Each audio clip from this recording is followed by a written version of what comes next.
আসসালামু আলাইকুম। ওয়ালাইকুম আসসালাম। ভালো আছেন? আলহামদুলিল্লাহ। ভাইজান, আমরা এখন আছি ইসলামিক বইমেলা সাবা পাবলিকেশনসে। তো এখান থেকে রাহিল আব্দুর রহমান ভাই আছেন আমাদের সাথে। তো ভাইয়ের একটা বই এ সময় কেটে যাবে, মেলায় আসছেন যারা পাঠক কিনছেন। তো আসলে ভাইয়ের কাছে আমার জানতে চাওয়া যে এই বইটা কাদের জন্য ভাই লিখেছেন? আহ, কাদের জন্য লিখেছি বিষয়টা আসলে একটু আপেক্ষিক। কারণ বইটার কি বিষয়বস্তু এটা যদি বলি তাহলে হয়তো বিষয়টা ক্লিয়ার হবে। বইটা বেসিক্যালি আমার পার্সোনাল কিছু অভিজ্ঞতা এবং হচ্ছে কিছু পড়াশোনা, এগুলো সমন্বয় ঘটেছে আর কি। কিরকম যে আমরা ডেইলি লাইফে যে প্রশ্নগুলোর সম্মুখীন হই, যেমন একজন মুসলিম কিংবা অমুসলিম সবাই ফার্স্ট যে প্রশ্নটার সম্মুখীন হয় যে আমার লাইফের সবচেয়ে ভাইটাল কোয়েশ্চেনগুলো কি, যে আমরা কোত্থেকে আসছি, কোথায় যাব, এই ধরনের কোয়েশ্চেনগুলো। এবং আলটিমেটলি সেটা চলে যায় কোথায়? আল্লাহর অস্তিত্বে কিংবা আল্লাহ রাসূলুল্লাহ সাল্লাল্লাহু আলাইহি ওয়াসাল্লামের যে মেসেজে। কিংবা অন্য কেউ যদি অন্য কোনো ধর্ম পালন করে, উনি হচ্ছে কি ওনার মতো করে হয়তো যে এইটার সত্যতা কি বা এটা কিভাবে আসছে আমার কাছে, কে ক্যারি করে নিয়ে আসলো, এই কোয়েশ্চেন দিয়েই কিন্তু আমাদের প্রত্যেকটা মানুষের তার লাইফটা শুরু হয়। এরপরে আমরা যদি বলি যে আমার পার্সোনালি আমি যে পারিবারিক জীবন, আমার আমার সামাজিক জীবন, আমার রাষ্ট্র ব্যবস্থা, আমার টোটাল আন্তঃরাষ্ট্রীয় সম্পর্ক বা পুরো পৃথিবী যে সিস্টেমে চলে, যে ওয়ার্ল্ড অর্ডার যাকে বলা হয় আর কি, বিশ্ব ব্যবস্থা, এই পর্যন্ত গিয়ে থামে মানুষের চিন্তার লেভেল আর কি। এখন আমি যেটা করেছি সেটা হচ্ছে কি, এই প্রতিটি কোয়েশ্চেন আমার কাছে যাই আসছে, ওই কোয়েশ্চেনগুলোর আনসার আমি কিভাবে দিই। এগুলো কি আপনার ব্যক্তি নিজস্ব প্রশ্ন নাকি কেউ আপনাকে প্রশ্ন করেছে, নাকি আপনার থেকে প্রশ্ন? কিছু কিছু প্রশ্ন হচ্ছে কি আমি নিজে সম্মুখীন হয়েছি, আর কিছু প্রশ্ন হলো ওভারঅল পৃথিবীতে এখন যেটা চলছে, হয়তো ওই প্রশ্ন আমাকে করা হয় না, অন্য কাউকে করা হয়, বাট যে সমস্যাগুলো পৃথিবীতে এখন সম্মুখীন পৃথিবী, ধরেন আমরা আমাদের যে বিপ্লব পরবর্তী বাংলাদেশ, আমরা সকলেই জানি যে এই বিপ্লব যে হলো, এই বিপ্লবের পর আমরা কি হবে, এখন আমাদের রাষ্ট্র ব্যবস্থা কোন পরিবর্তনের দিকে যাবে, বা কোন পরিবর্তনটা সুইটেবল আমাদের জন্য, বা কোন পরিবর্তনটা আলটিমেট দরকার আমাদের, এটা একটা কোয়েশ্চেন। আবার অনেক সময় দেখা যায় যে কি আমরা ফ্যামিলি লাইফে আমরা আমাদের পিতা মাতা, আমাদের ওয়াইফ, হাজবেন্ড, আমরা এই যে পারস্পরিক সম্পর্কগুলো, তারপর হচ্ছে কি আমাদের বাচ্চা কাচ্চা, আমাদের প্যারেন্টিং এর যে ইস্যুগুলো, হ্যাঁ, অনেকগুলো বিষয় কিন্তু আমরা ফেস করি, আমাদের ডেইলি লাইফে ফেস করি, আমরা এই কোয়েশ্চেনগুলো আমরা ফেস করি। তারপর ধরেন আমাদের ইমপ্লিমেন্টেড যে সিস্টেম আছে, এই সিস্টেমের ভিতরে কিছু কোয়েশ্চেন আছে, কিছু কালচার তৈরি হয়েছে এখানে, ওই কালচারগুলো আমাদের লাইফে কোন প্রভাব ফেলতেছে, এবং এই বর্তমান আইডিওলজি আমাদেরকে হচ্ছে কি পরিপূর্ণভাবে আমাদেরকে সকল প্রশ্নের জবাব দিতে পারছে কিনা, এবং আমাদের মানুষদের ভিতরে যে সমস্যাগুলো আছে ওই সমস্যাগুলোর সমাধান দিতে পারছে কিনা, এই বিষয়গুলো নিয়ে হচ্ছে কি সামগ্রিকভাবে আলোচনা করার চেষ্টা করা হয়েছে। এবং আলটিমেটলি আমরা আমাদের যে সমস্যাগুলো আছে ওই সমস্যাগুলোর গভীরে গিয়ে এই সমস্যাগুলোর কারণ বের করার চেষ্টা করা হয়েছে এই বইতে, এবং এই সমস্যাগুলোর উত্তর দেওয়ার চেষ্টা করা হয়েছে। এবং এই উত্তরের মাধ্যমে যে প্রেজেন্ট যে সংকট, এই সংকটটা যে কেটে যাবে, এটাই মূলত হচ্ছে কি এই বইটার থিম, এই সময় কেটে যাবে, এই সময় কেটে যাবে। আচ্ছা ভাই, এখন আসলে আমাদের আমরা যারা পড়তে চাই, তরুণ যারা আছি তারা অনেক পড়তে চায়, তো আসলে আমাদেরকে এখন কোন কোন বই বা কাদেরকে পাঠ করা উচিত? এটা একটা ভালো প্রশ্ন। কাদেরকে পাঠ করা উচিত? আমি একজন মুসলিম হিসেবে আমি আসলে ইসলামিক অ্যাঙ্গেল থেকে জবাবটা দিতে চাই, অন্য আলোচনা বাদ দিয়ে। সেটা হচ্ছে কি আমাদের ফার্স্ট আমাদের ইয়াংদের জন্য পড়ার যে বইটা আমি সাজেস্ট করবো সেটা হচ্ছে সিরাত, আল্লাহ রাসূলের সিরাত। সিরাতটা সেটা যে কোনো সিরাত হতে পারে, আরাহিকুল মাকতুম আছে, সিরাত ইবনে হিশাম, এখন তো এই যে আমাদের যে প্রকাশনী, সাবা প্রকাশনী, এরাও তো সিরাত ইবনে হিশাম অনুবাদ করছেন, খুব স্ট্যান্ডার্ড অনুবাদ, আমি পড়ে দেখছি, এটা মাশাআল্লাহ খুব ভালো হয়েছে। তো সিরাতটা একজন মুসলিমের জন্য, তার লাইফের জন্য একদম ভাইটাল যে বইটা আল্লাহর কোরআনের পরে, সেটা হচ্ছে আল্লাহ রাসূলের সিরাত। কারণ আল্লাহ সুবহানাহু ওয়া তাআলা কোরআনেই কিন্তু বলছেন যে কি আমার রাসূলের জীবনে হচ্ছে তোমাদের জন্য সর্বোত্তম আদর্শ। হ্যাঁ, ওইটা মাস্ট পড়তে হবে।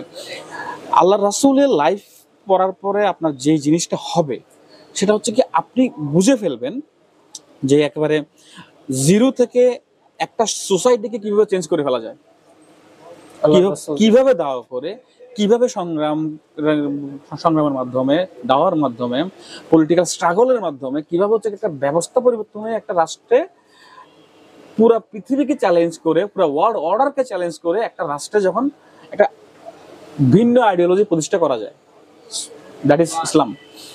এই জিনিসটা বুঝতে হলে ডেফিনেটলি একজন ইয়াংকে, একজন তরুণকে, বিশেষ করে এই সময়ে 5ই আগস্টের পরে যেই ভয়াবহ পরিস্থিতি তৈরি হয়েছে এখন, যে আমরা কেউ কোনো সলিউশন পাচ্ছি না, আমরা হচ্ছে কি কোনো সমাধান কোথাও দেখছি না, কোনো পলিটিক্যাল দলের পক্ষ থেকেও না, কোনো তাত্ত্বিকের পক্ষ থেকেও না, দেখছি না। তাহলে আমরা যদি আমাদের যে উদাহরণটা নিতে হয়, আল্লাহ রাসূলের লাইফ থেকে নিতে হবে ডেফিনেটলি। কারণ আমাদের আদর্শ হলো আল্লাহর রাসূল। এটা স্পেসিফিকলি আমি একটা দিকে আমি পয়েন্ট আউট করব যে আল্লাহ রাসূল সাল্লাল্লাহু আলাইহি ওয়াসাল্লাম এমন একটা সোসাইটিতে বিলং করতেন, যে সোসাইটিটা আসলে আমাদের মতোই ছিল, একদম হুবহু আমাদের মতো, যেখানে কোনো সলিউশন নাই, কোনো প্রবলেমের কোনো সলিউশন নাই। তো সেই জায়গায় আল্লাহ রাসূল সাল্লাল্লাহু আলাইহি ওয়াসাল্লাম যেই অ্যাঙ্গেল থেকে বা যেই কাজগুলো করে হচ্ছে কি পুরা সোসাইটিকে একেবারে হচ্ছে কি জাহেলিয়াত থেকে পৃথিবীর সুপার পাওয়ার তো করে ফেলছেন। মদিনা রাষ্ট্র সুপার পাওয়ার হয়ে গেছিল এক সময়, 20 বছরের ভিতরে ওই সময়ের 2 সুপার পাওয়ার রোম এবং পারস্যকে পরাজিত করেছিল। সো আমাদের এই তরুণ প্রজন্ম, আমাদের বর্তমান তরুণ প্রজন্ম তো ওইরকম ডাইনামিক, ওইরকম এইরকম একটা বিষয়কেই পড়া উচিত, যে বিষয়টা আমরা বাংলাদেশ নিয়ে কি ভাবি, আমরা ভাবি হচ্ছে কি বাংলাদেশের যে শাসকগুলো তাদের সাফল্য কিভাবে আমরা চিন্তা করি যে কি তারা হচ্ছে জিএসপি সুবিধা আদায় করবে আমেরিকা থেকে, তারা হচ্ছে কি বিদেশি দাতা সংস্থা থেকে আমাদের জন্য ভিক্ষা নিয়ে আসবে, এই ধরনের একটা ভাই আমাদের এখানে আছে, এই ধরনের একটা আশা। আমাদের বাচ্চাদেরকে এই ধরনের হচ্ছে কি একটা শিক্ষা ব্যবস্থার ভিতর দিয়ে আমাদের বড় করা হয়, ভিক্ষুক হিসেবে বড় করা হয় আমাদেরকে, আমাদের বাচ্চাগুলোরে ভিক্ষুক হিসেবে বড় করা হয়, যে তোমরা জীবনে কখনো সুপার পাওয়ার হতে পারবা না, তোমরা হচ্ছে কি কোনো মতো তাদের আদর্শ ফলো করে তাদের দেশ থেকে কিছু কামাই নিয়ে আসা, তোমরা হচ্ছে বিদেশ যাবা, বিদেশ গিয়ে হচ্ছে ওখানে একটা চাকরি করবা, তারপরে কামাইয়া দেশের টাকা পাঠাবা, তাইলে ওই টাকা দিয়ে আমরা তো চলবো। হ্যাঁ, অথবা এখান থেকে তোমরা হচ্ছে তাদের দর্জিগিরি করবা, কাপড় চোপড় সিলাইবা, তারা যদি তোমাদেরকে একটু ট্যাক্স ম্যাক্স কমায় দেয়, এটা তোমাদের বিরাট সাফল্য। কিন্তু মক্কার মতো জায়গায় বসে, ওই সময়ের পৃথিবীতে সবচেয়ে পশ্চাৎপদ যে জায়গাটা, ওই জায়গাতে বসে পরবর্তী মদিনার মধ্যে ছোট্ট একটা জায়গা, একটা রাষ্ট্র করে, ওই রাষ্ট্রের ভীষণ ছিল আমি রোম এবং পারস্যকে পরাজিত করব। খন্দকের যুদ্ধে যখন আল্লাহ রাসূল এবং সাহাবীরা পেটে পাথর বেঁধে যখন হচ্ছে কি পাথর ভাঙছিলেন, তখন আল্লাহ রাসূল এবং সাহাবীরা বলতেছিলেন সুবহানাল্লাহ, যে আমি রোম এবং পারস্যের প্রাসাদ ধ্বংসের শব্দ শুনতে পাচ্ছি। That's vision. আমাদের তরুণদেরকে ওই ভিশনটা নিতে হবে। তো ওই ভিশনটা যদি আমি পেতে হয়, আমি বলবো যে কি আমি হোয়াইট হাউস দখল করব, আমি বলবো যে আমি হচ্ছে কি ক্রেমলিন দখল করব।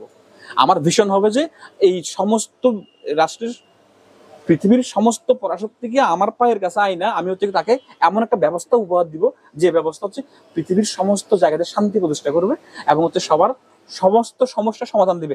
দ্যাট ইজ ইসলাম। এবং এই জিনিসটা শিখতে হইলে আমাকে আল্লাহ রাসূলের লাইফে যাইতে হবে।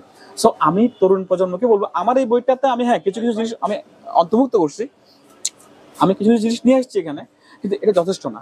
আপনাকে যদি বেসিক কিছু জানতে হয়, আপনাকে প্রথমে যেটা পড়তে হবে এটা হচ্ছে সিরাত। এরপর আপনি অনেক স্কলারের বই আছে, আপনি এখানে এখানে আমি কয়েকটা এই একজন ভাইয়ের বই দেখবো, এআর খান ভাই লিখছে এখানে নবীজির রাজনীতি জীবন সংগ্রাম, আমি দেখতে পাচ্ছি এখানে এই পাবলিকেশনে।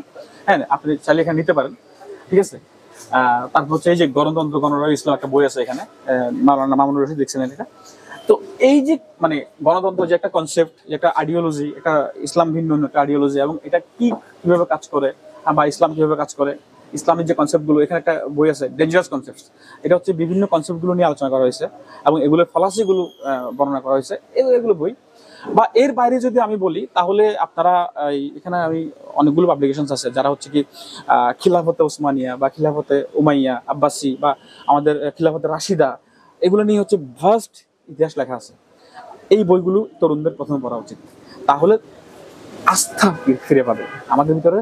আমাদের যে গৌরবোজ্জ্বল যে ইতিহাসটা, এই ইতিহাসটা যখন আমরা পড়বো, একটা তরুণ পড়বে বা যে কোনো একটা মুসলিম পড়বে, তখন তার ভিতরে কনফিডেন্সটা তৈরি হবে। আরে ভাই, আমি ছিলাম ওইরকম। আমার পাশ দিয়া আটলান্টিকে জাহাজ চালাইতে গিয়া খলিফা হারুনুর রশিদকে ট্যাক্স দিত হচ্ছে কি ইউরোপ আমেরিকা সবাই, ওসমানীয়দের ট্যাক্স দিত আমেরিকানরা আটলান্টিকে জাহাজ চালাইতে গিয়া। হ্যাঁ, আমার হুকুম ছাড়া হচ্ছে কি নড়তে পারতো না কেউ। তাদের কোনো রাষ্ট্রীয় কোনো প্রোগ্রাম হইলে হচ্ছে কি আমাদের খলিফারের দাওয়াত দিলে খলিফার সময় পেতেন না যাওয়ার জন্য, ওই প্রাদেশিক কোনো গভর্নর কিংবা হচ্ছে কোনো মেয়রকে পাঠাইতেন, বা এই ধরনের কাউকে ওয়ালি বা যাই বলি না কেন, ওনাদেরকে পাঠাইতেন হচ্ছে চিফ গেস্ট হিসাবে ওখানে। আর আজকে যখন আমাদের শাসকরা এমন জায়গায় যায়, ওখানে গিয়ে হচ্ছে কি তাদের ওই সমস্ত পরাক্রমশালী শাসকদের পায়ের কাছে পড়ে থাকে, এটাকে দেখানো হয় মহা সাফল্য যে ট্রাম্প আমাকে আদর করছে, ট্রাম্প আমাকে হচ্ছে কি শুভেচ্ছা জানাইছে, আমার পাশে দাঁড়া করায় ছবি তুলছে, আমাকে একটু গায়ে পুরো হাত দিছিল, আমার চেয়ারটাকে টেনে দিছিল। মানে খোদা খোদা বসে আছে ওখানে। ওই জায়গায় আমাদের তরুণরা কি ভীষণ পাবে, যেখানে রাষ্ট্রের টপে যারা বসে আছে আমাদের রাষ্ট্রের, তারা হচ্ছে আমাদের গোলামি দেখাচ্ছে কিভাবে গোলামি করতে হবে, সেখানে আমাদের তরুণরা কিভাবে কনফিডেন্স পাবে বিশ্ব জয় করার। তো বিশ্ব জয় করার কনফিডেন্স পেতে হইলে রাসূলুল্লাহ লাভ করতে হবে, সিরাত পড়তে হবে ইসলামিক হিস্ট্রি, খিলাফার হিস্ট্রি, আমাদের মহান খলিফাদের ইতিহাস পড়তে হবে। আর কনসেপচুয়াল কোনো কিছু যদি হয়, আধুনিক বর্তমান সময়ের যে প্রবলেমগুলো, বর্তমানে আমি চেষ্টা করেছি আমার বইতে লেখার জন্য, বাট এটা যথেষ্ট না, এটা যথেষ্ট না। অনেকে হয়তো প্রশংসা করবেন বা হয়তো কিছু কিছু, যেহেতু বাস্তব এই সময়ের সমস্যা তো আগের স্কলাররা লেখেন নাই, তো এই সময়ের সমস্যাগুলো নিয়ে আমি লিখছি আমার মতো করে। আমি যে যতটুকু আমার সামর্থ্য ছিল, আমি বলবো আমি রাইটার হিসেবে আমি জানি না কি লিখছি, আমি আল্লাহ সুবহানাহু ওয়া তাআলা আমাকে যেটুকু তৌফিক দিয়েছেন আমি ওইটুকু লিখছি। আমি যথেষ্ট না, আমি সামনে চেষ্টা করবো হয়তো আরো পড়াশোনা করে আরো ভালো। মানে এটা একটা সূচনা, এটার ভিতরে আরো কাজ হতে পারে, এটার ভিতরে অনেক কাজ হবে। এখানে আমি অনেকগুলো টপিক কাজ করছি, যেই টপিকগুলো এক একটা টপিক্সের উপরে 2-3টা বই হতে পারে। হ্যাঁ, বাট আমি টাচ করছি এখানে, যেটা অনেকে টাচ করে নাই, আমি টাচ করছি এখানে আলহামদুলিল্লাহ। আমি ইশারা দিয়ে যাওয়া যেন, ইশারা দিয়ে গেছি, হ্যাঁ আমি ইশারা দিয়ে গেছি। আলহামদুলিল্লাহ। আমরা এতক্ষণ রাহিল আব্দুর রহমান ভাইয়ের থেকে শুনছিলাম এ সময় কেটে যাবে বইয়ের আলোচনা বিষয়বস্তু। তো ভাইয়ের এই মূল্যবান আলোচনা করার জন্য ধন্যবাদ। ভাইকে মেলায় পাওয়া যাবে ইনশাল্লাহ। আসসালামু আলাইকুম।